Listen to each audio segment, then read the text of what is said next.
Doctor साहब, सब ठीक दबा ना?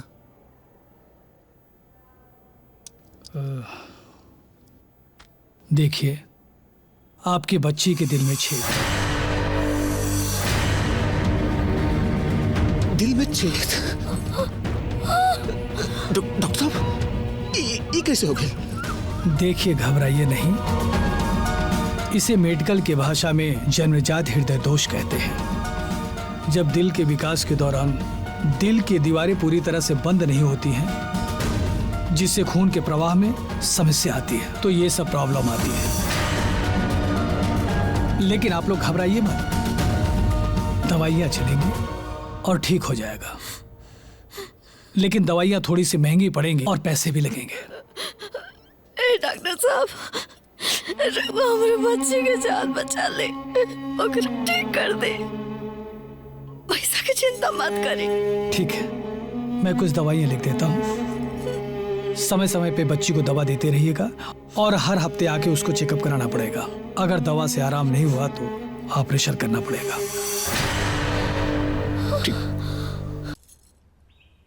देखा दुल्हन, ई घर अब तू लोगन के बा और तू लोग ई घर के बाड़ू। अब ई घर के और ई घर के लोगन के तू दोनों के संभाले के बा। अब हमार उम्र और समय दोनों हो गई बा। अब हम और न संभाल पाए। अम्मा जी, आप चिंता मत करी, हम दोनों सब संभाल ले। हाँ अम्मा जी, अब रवा बस आराम करी, हम दोनों पूरा घर के संभाल ले। अच्छा बा, तू दोनों संभाल लिहा। अच्छा दुल्हन, अब तू एगो बात बतेबू। ये बतावा, हमार तो मजबूरी रहल, काहे से कि हमार बड़ बेटा की शादी नइखे होत रहे। ये से राकेश के बाबूजी दबाव बनौलन। बाकी तोहार का मजबूरी रहे जौन बिन बोले वाले लड़का से शादी कर ले लू। अम्मा जी, हमने दोनों लोग के दो भाई बाड़े, पर दोनों लोग अलग अलग रहेले। बड़ भैया में बड़की दीदी रहेली और छोट भैया में हम। छोटका भैया तो अच्छा खासा पैसा कमा ले, बाकी बड़ भैया जीवन भर परिवार के साथ लेके चले ले, खेती बाड़ी कैले। उनका पास दीदी की शादी के दहेज देवे खातिर पैसा न रहे। यही से वो दीदी की शादी के लेके बहुत परेशान रहे। फिर कोनो तरीका से ये रिश्ता तय हो गई। अगर ये रिश्ता भी टूट जाए तो भैया टूट जाते और फिर दीदी की शादी खातिर दूसरा लड़का खोजल बहुत मुश्किल हो जाए। यही से हम हाँ कर देनी। अच्छा दुल्हन, अब तू लोगन के दुख के दिन बीत गईले, अब सुख के दिन आई है। हम बानी नु, अब तू लोगन के कौनो परेशानी ना हो खब।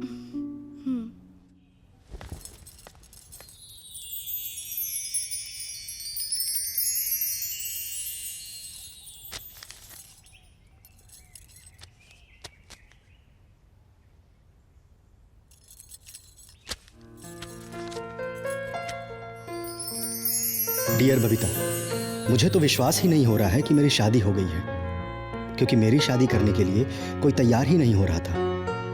मैंने तो कभी सोचा ही नहीं था कि मेरी शादी होगी, परंतु तुमने मुझे अपनाया, मुझसे शादी की। इसके लिए मैं तुम्हारा जीवन भर ऋणी रहूंगा। मुझे समझ में आ गया, तुम जितनी सुंदर हो उससे कहीं ज्यादा तुम्हारा मन सुंदर है। तुमने अपने भाई, अपनी बहन के लिए अपने सपनों का बलिदान करके मुझ जैसे गूंगे से शादी किया, जिससे तुम्हारी इज्जत हमारे दिल में और बढ़ गई। तुम वाकई में बहुत अच्छी हो। तुम्हें अपनी पत्नी के रूप में पाकर मैं धन्य हो गया बबीता, मैं धन्य हो गया। आप कितने अच्छे हैं।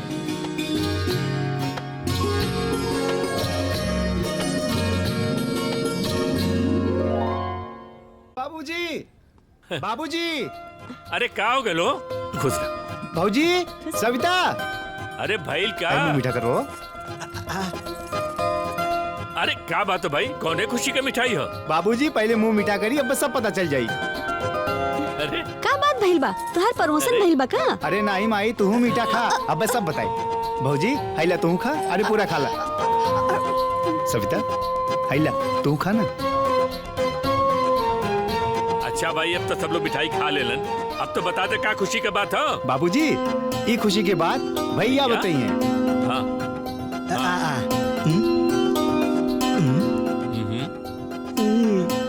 अरे बाबूजी बात ही है कि भैया के बीएससी ऑफिस में बाबू के पोस्ट पे नौकरी मिल गई है। क्या? बहुत खुशी का बात हो बेटा, बहुत खुशी का बात। अरे हमारी बहू सब ना एकदम लक्ष्मी रूप में आल पड़ी, आते ही हमारे बड़का बेटा की नौकरी लग गई।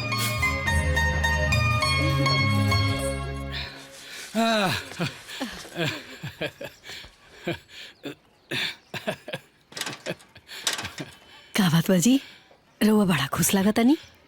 अरे खुशी के बात बात खुश ना हो खब। ऐसा खुशी के बात बाकी पूछा जिन हमनी को बबीतवा के जीवन संवार गइल। अरे तो अपने अकेले खुश हो कब कि हमरो के बताए कि खुशी का बा? अरे समधी जी के फोन आए रहो, हाँ? पाहुन के भी नौकरी लाग गई। का? हाँ सही कहते हो। दी बाबा के आशीर्वाद से हमरा ननद लोग के जीवन संवर गई। हाँ। जितने इजा कष्ट सहले रहे लोग जी, उतने सुखी घर में चल गए। हाँ। ए जी रोआ जाके लड्डू लेके आई, डी बाबा के भोग लगा दे जी, अब पूरे गांव में बंटवा दे। हाँ, हम जाके मिठाई लेके आओ तनी, तू भोग भी लगा दिया, गांव भर बंटवा भी। हाँ हाय जो आटा पिसवा के लेल बने उतार दी। बुआ जी, ए छोटको, अरे बड़ा खुशी के बात बा।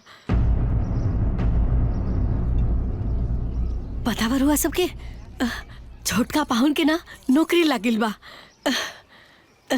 अरे तो खुशी के बाद बा तो रउआ सब खुशी मनाई, हम का करिए? हमें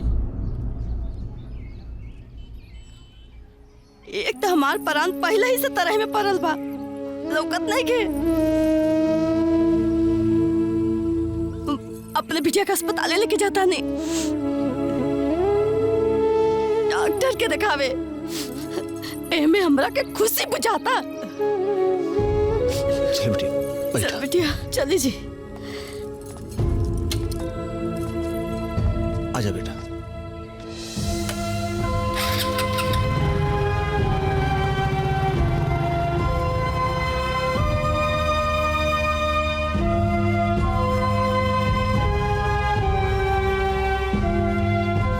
ए जी ठीक है कहत रही है, ऐसा करे रुआ कि थोड़ा ही सा मिठाई ले आए, घर ही में भोग लगा दे जी, गाँव में ना बटाई। और पानी दी बुची, चाय बना के ले आओ तनी। अरे ना भाभी, बैठा बात करा। बैठा बैठा भाभी। देखत बानी भाभी, हमनी के यहाँ आयल कितना समय हो गई, लेकिन छोड़ भाभी हमनी से मिले भी ना आयल। हाँ भाभी, देखा तारू अपन देवरान के,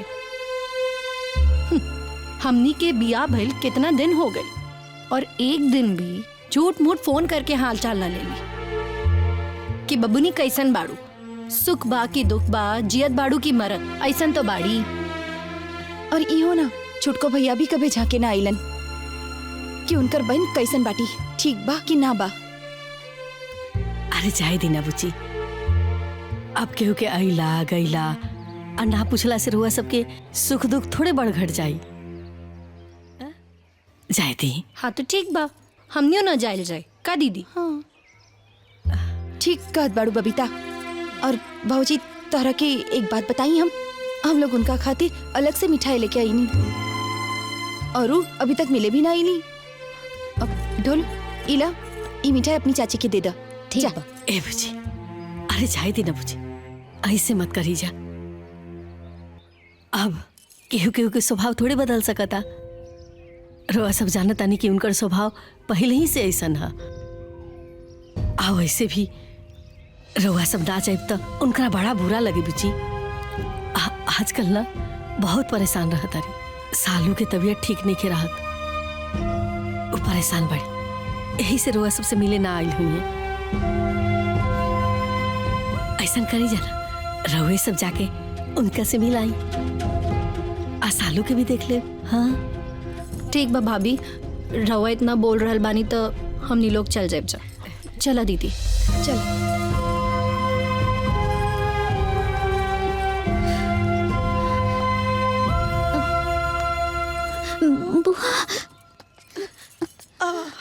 आशीर्वाद दी भाभी। खुश रह बेटी, इला भाभी। खुश रह। बैठा, तुम बैठा। कैसन बड़ी बिटिया, ठीक हो ना? ऐसा कर, बैठे, हम पानी लेके आ बता। अरे नाना भाभी, ओकर कोनो जरूरत नहीं है। बुआ हमार बहुत मन करत रहे तहरा लोग से मिले के।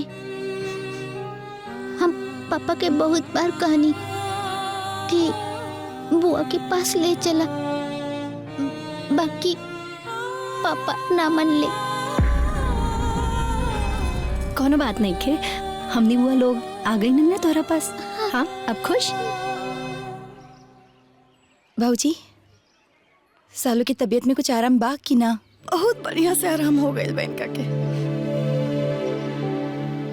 लेकिन का करे कुछ समझ में नहीं के आवत। इनका दवाई के पीछे था हम आज रोम रोम कर्जा में हो गए बा, हमने के बर्बाद हो गए दी।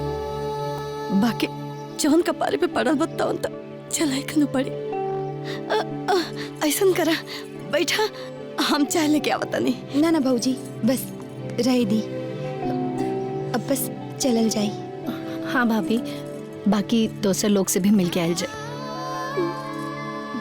अपन ख्याल रखिए। हाँ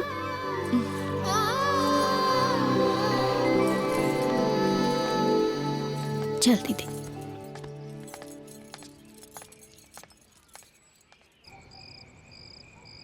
ए बबुई जी, रउआ सबके ससुराल में सब ठीक बानू?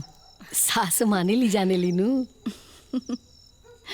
भाभी रवा पूछा जे, हमनी के सास तो एकदम गहू बाड़ी गहू, और सास तो सास, पूरा घर परिवार सब जने सीधा साधे पड़े। हमनी के कोनो भी तरीके की रोक टोक नहीं है। भाभी, आपके आशीर्वाद से सब कुछ बहुत अच्छा बाटे। हमनी के कोनो प्रकार के कमी ना बाटे, और घर परिवार तो इतना अच्छा बाटे कि हमनी के लागते नहीं खे कि हमनी ससुराल में बानी की नैहर में, और हमनी के कोनो परेशानी ना बाटे। चलिए बाबूजी, भगवान के कृपा से सब बढ़िया से हो गई। न तो भैया की कितना चिंता लगा रहे, कहा हुई कैसे हुई, कौना घाटे लगी आदमी, लेकिन भगवान की कृपा से सब परेशानी एक ही बार में दूर हो गई। आप कौन चिंता नहीं खेरा गई। भाभी, जे इंसान की नीयत साफ होखेला ना, ओकरा साथे कबो भी गलत ना हो सकेला। ठीक कहा तानी बाबूजी, लेकिन रउआ सब एक दो सप्ताह और रुक जाती तो हमरो अच्छा लगे। ओकरा बाद जेती जा। भाभी रुकते जाती, बाकी सास पुरनिया हो गल बाड़ी, और ये उम्र में उनकरा से काम काज कराइल वो हमरा के ठीक ना लागेला। यही से हमनी के जाए के पड़ी। ठीक बा बाबूजी, सास के सेवा भी कईल बहुत जरूरी बा। ठीक बा, रउआ सब सुती, कल जाए के होगी ना सवेरे। हाँ बुझाता नहीं। ठीक बा। ठीक।